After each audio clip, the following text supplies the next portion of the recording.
Hello all, welcome back to our YouTube channel. Welcome to the Economy Session Vlogs. In today's video, we shall discuss about what is budget, how to read budget and what are the focusing areas అనే విషయాలన్నిటిని ఈ వీడియోలో తెలుసుకుందాం. So ఈ year budget అనేది ఫిబ్రవరి 1 రోజు మన finance minister Nirmala Sitharaman గారు బడ్జెట్లో ప్రవేశపెట్టిన విషయం మనందరికీ తెలిసిందే. ఈ బడ్జెట్ని మనం ఇంటరిమ్ బడ్జెట్ అని అంటాం అండ్ ఈ ఇంటరిమ్ బడ్జెట్ అనేది ఫుల్ బడ్జెట్తో కంపేర్ చేసుకుంటే జర డిఫరెంట్ ఉంటుంది అనమాట. ఈ ఇంటరిమ్ బడ్జెట్ అనేది ఎలక్షన్ జరిగే ఇయర్లో ప్రజెంట్ చేస్తారు. మన కంట్రీలో బడ్జెట్ అనేది ఎకనామిక్ అండ్ పొలిటికల్ రెండు పర్స్పెక్టివ్స్లో చాలా ఇంపార్టెంట్ థింగ్. ఎన్నో రకరకాల థింగ్స్ ఈ బడ్జెట్లో అనౌన్స్ చేస్తారనమాట. అండ్ ఇవన్నీ ఈ పాలసీస్ అన్నీ మన కంట్రీ యొక్క ఫ్యూచర్ని తెలుపుతాయి అన్నట్టు. సో బడ్జెట్లో మనం అర్థం చేసుకోవాల్సిన కొన్ని విషయాలు ఏంటి, కొన్ని బేసిక్ టర్మ్స్ ఉంటాయి, అవన్నిటిని ఈ వీడియోలో డిస్కస్ చేద్దాం. సో ఫస్ట్ ఏంటి అంటే ఎకనామిక్ సర్వే. ఇందులో ఏంటి అంటే ఎకనామిక్ సర్వే అంటే ఏంటి, ఇందులో పోయిన ఫిజికల్ ఇయర్ యొక్క ఎకానమీ పర్ఫార్మెన్స్ ఏదైతే ఉంటుందో పోయిన సంవత్సరంది ఆ కంప్లీట్ సమ్మరీ అనేది ఇందులో ఉంటుంది ఎకనామిక్ సర్వేలో. Next finance bill. ఈ ఫైనాన్స్ బిల్ అంటే ఏంటి, ఏమైనా న్యూ చేంజెస్ కానివ్వండి లేదా ఏదైనా న్యూ మోడిఫికేషన్స్ కానీ ట్యాక్స్ స్ట్రక్చర్లో ఉంటే గనక అదంతా ఈ బిల్లోనే ఉంటాయి అన్నమాట.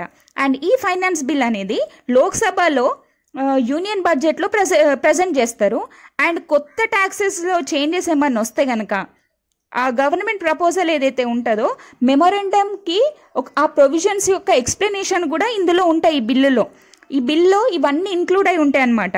అండ్ ఈ బిల్లు ఖచ్చితంగా 75 days లోపు పార్లమెంట్లో పాస్ అవ్వాలి. సో ఇది ఫైనాన్స్ బిల్ గురించి. నెక్స్ట్ జీడిపి లేదా గ్రాస్ డొమెస్టిక్ ప్రోడక్ట్ అని అంటాం. అంటే ఏంటి, ఫస్ట్ జీడిపి ఒక డెఫినేషన్ తెలుసుకుందాం. It is the total market value of all the finished goods and services produced in a country in a specified time లేదా ఒక స్పెసిఫైడ్ పీరియడ్లో. అంటే ఏంటి, ఒక కంట్రీ యొక్క ఆల్ ఫినిష్డ్ గూడ్స్ ఇంకా సర్వీసెస్, ఆ కంట్రీలో ప్రొడ్యూస్ అయిన గూడ్స్ అండ్ సర్వీసెస్ యొక్క మార్కెట్ వాల్యూ ఏదైతే ఉందో దాన్ని జీడిపి అని అంటాం ఆ పర్టికులర్ పీరియడ్కి. ఓకే, సో దీని తర్వాత ఏంటి, ఫిజికల్ డెఫిసిట్. అంటే గవర్నమెంట్ ఎక్కువ మనీ ఎర్న్ చేసేదానికంటే స్పెండ్ చేసే దాంట్లో ఉంటుంది అని అర్థం. కానీ అప్పులు అనేవి ఈ ఫిజికల్ డెఫిసిట్లో కౌంటే కావు అసలుకి. అండ్ ఈ ఫిజికల్ డెఫిసిట్ని మనం పర్సంటేజ్ ఆఫ్ జీడిపితో మెజర్ చేస్తాం. లాస్ట్ ఇయర్ ఒక ఏం పెట్టుకుంది గవర్నమెంట్, ఏంటి అంటే ఫిజికల్ డెఫిసిట్ని 5.9% జీడిపికి తగ్గించాలి అని చెప్పేసి లాస్ట్ ఇయర్ అని అన్నారు. మరి చూద్దాం ఇప్పుడు తగ్గుతుందో పెరుగుతుందో వెయిట్ చేసి చూద్దాం. నెక్స్ట్ ఫిఫ్త్ వన్ ఏంటి, ప్రైమరీ డెఫిసిట్. ప్రైమరీ డెఫిసిట్ అంటే ఏంటి, physical deficit minus interest of payments. Okay, ఎప్పుడైతే గవర్నమెంట్ సంపాదన కంటే ఎక్కువగా స్పెండ్ చేస్తుందో అప్పుడు ప్రైమరీ డెఫిసిట్ అనేది క్లియర్ అవుతుంది. ఓకే, ఒకవేళ అది లిమిట్ క్రాస్ అవుతే గనక కంప్లీట్ ఎకానమీ పైన ఇంపాక్ట్ అనేది పడుతుంది. రైట్, ఇది ప్రైమరీ డెఫిసిట్ అనమాట. క్యాపిటల్ ఎక్స్పెండిచర్, దీన్ని క్యాపెక్స్ అని కూడా అంటాం. అంటే ఈ మనీ గవర్నమెంట్ యొక్క ఇన్ఫ్రాస్ట్రక్చర్ కోసం, ఇన్వెస్ట్మెంట్ కోసం లేదా అసెట్స్ని సంపాదించడం కోసం ఖర్చు చేస్తారనమాట. అంటే ఫర్ ఎగ్జాంపుల్ ఏదైనా ప్రైవేట్ కంపెనీని ఫ్యూచర్ కోసం మనం కొనాలి అని అనుకుంటే, అంటే ఫ్యూచర్లో ఉపయోగపడుతుంది అని చెప్పేసి గవర్నమెంట్ కొంటది కదా, ఆ అసెట్ని కొనాలి అంటే ఆ బిల్డింగ్ని ఆర్ ఆ ల్యాండ్ని కొనాలి అంటే డబ్బులు ఎక్కడి నుండి వస్తాయి గవర్నమెంట్కి అంటే ఈ బడ్జెట్లో ఉన్న క్యాపిటల్ ఎక్స్పెండిచర్ నుండి డబ్బులు అనేటివి తీసుకుంటాయి అనమాట. అంటే కొంత అమౌంట్ క్యాపిటల్ ఎక్స్పెండిచర్ కోసం అని చెప్పేసి బడ్జెట్లో పక్కకు పెట్టి, అంటే గవర్నమెంట్ పక్కకు పెట్టి ఉంచుతుంది. రైట్, దీని తర్వాత 7th ఏంటి, డిస్ఇన్వెస్ట్మెంట్. గవర్నమెంట్ అప్పులు తీరడానికి లేకపోతే ఫండ్స్ పెంచడానికి పబ్లిక్ సెక్టార్ కంపెనీస్ యొక్క షేర్స్ని అమ్మేస్తుంది. దీన్నే డిస్ఇన్వెస్ట్మెంట్ అని అంటాం. అంటే ఏదైనా ప్రైవేట్ కంపెనీని మనం కొన్నప్పుడు, అంటే షేర్స్ కొంటాం కదా, ఆ షేర్స్ని అమ్మేసింది అనుకోండి, దాన్ని డిస్ఇన్వెస్ట్మెంట్ అని అంటాము. Next bulletin. అంటే ఒకవేళ బడ్జెట్ రిలీజ్ చేయాల్సిన టైంలో చేయకుండా ఉంటే స్పీకర్కి ఒక బులెటిన్ అనే ఒక పవర్ ఉంటుంది.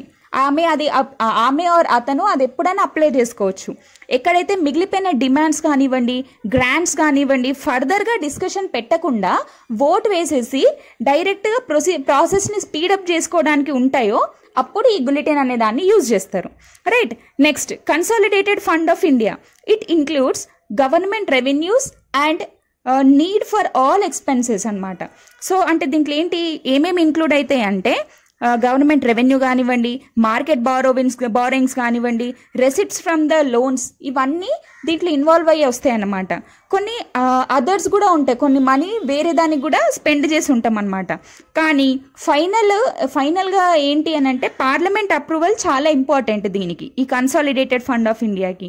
అంటే account used for provident funds and small savings and more. అంటే గవర్నమెంట్ అనేది ఒక బ్యాంకర్ అనుకుంటే ఇది ఒక ట్రాన్సాక్షన్ లాంటిది. ఇవన్నీ ఏంటి అంటే గవర్నమెంట్కి సంబంధించినవి కావు, అండ్ తీసుకున్నామంటే ఇమీడియట్గా గవర్నమెంట్ రిటర్న్ చేయాల్సిందే డిపాజిటర్కి, అంటే వాళ్ళకి ఇచ్చేయాల్సిందే అని meaning. So next 12th one ఏంటి అంటే budget estimated allocation to all the tasks and ministers. అంటే ఏవైతే మినిస్టర్స్కి కానివ్వండి, లేకపోతే ఏదైనా టాస్క్లు ఏమైనా ఉంటే కనుక అవిట్లని ఫినిష్ చేయడానికి యూజ్ చేసేదాన్ని బడ్జెట్ ఎస్టిమేట్ అని అంటాం. ఇది ఒక అందాజా మాత్రమే, అండ్ అన్ని టాస్క్లకి అన్ని మినిస్టర్లకి అలొకేట్ చేసేదన్నమాట.